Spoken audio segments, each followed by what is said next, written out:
Hi guys, I've been mentioning in a few videos how Boris Johnson could once again lead the Conservative Party. Now, there was a campaign to bring back Boris some years ago, but it sort of fell by the wayside because Kemi Badenoch obviously won the leadership contest. And while she's hanging on with her fingernails, there have been calls on her to go. There have been calls for another leadership contest because she's not doing very well. And of course, a few by-elections going the wrong way. And of course, the big elections in Wales and Scotland next year could push her out. Now, if Boris Johnson wants to take over, he needs to get his skates on. And those around him need to make sure that he's in place when Kemi Badenoch goes. Because there's a problem for Boris Johnson, as we know, he's no longer an MP. So he needs to run in a constituency where he has a good chance of winning, so he can be in a position where he can challenge others for the leadership of the Conservative Party.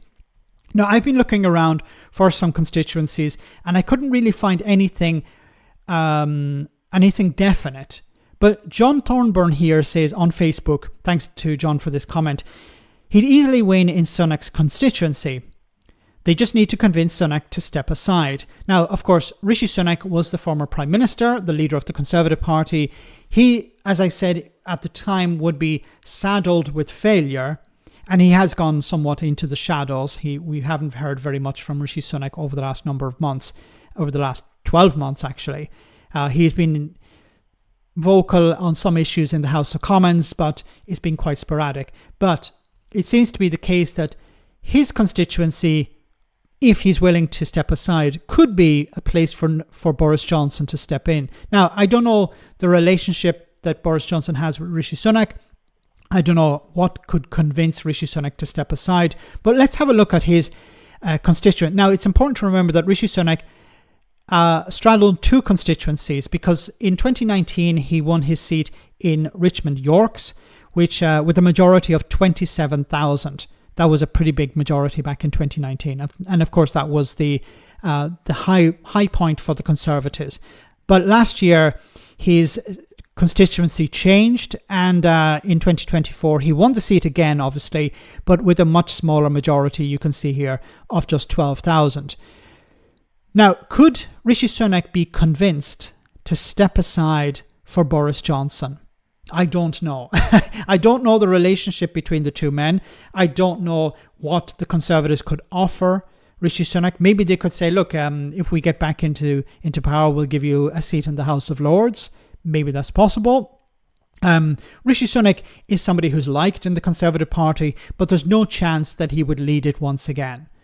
It's more likely, ironically, that a non-MP currently could lead the Conservative Party. Now, as I've mentioned in other videos, a lot of people want Boris Johnson back. They believe that the voters have a very short memory, that it doesn't matter what Boris Johnson was doing before.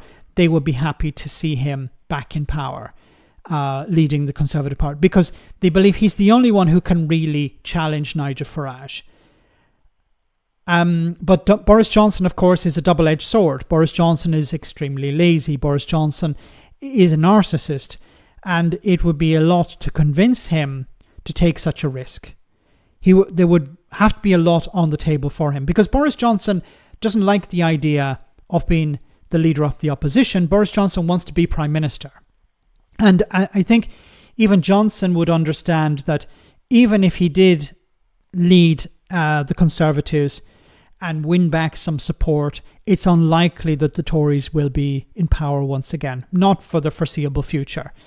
Labour are not doing very well, but the flavour of the month or the flavour of the year, of course, is Nigel Farage and Reform, although they could be running out of steam. And there is a possibility that Farage could face a challenge from Johnson if Johnson does come back, and he could lose out.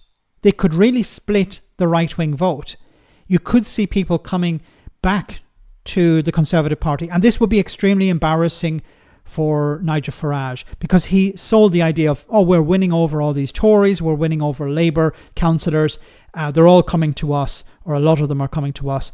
If some of them started to return because Boris Johnson was there, I'm thinking, Nadine Dorries or Andrea Jenkins, these people might flip back to the Conservatives, and this would sink, well, maybe not sink, but it would seriously damage Reform UK. So I don't know if John is correct here. I don't know if John is right on the money, but it would be interesting to see if we're going to hear about some sort of negotiation taking place between the Conservatives and Rishi Sunak in order to help Boris Johnson out. Because as I said in other videos, Boris Johnson is probably their best bet. That's how bad things are for the Tories at the moment. So their best bet could be bringing back Boris Johnson in order to bring back the Conservative Party from the abyss. Let me know in the comment section, guys, what you think, and I'll see you in the next video.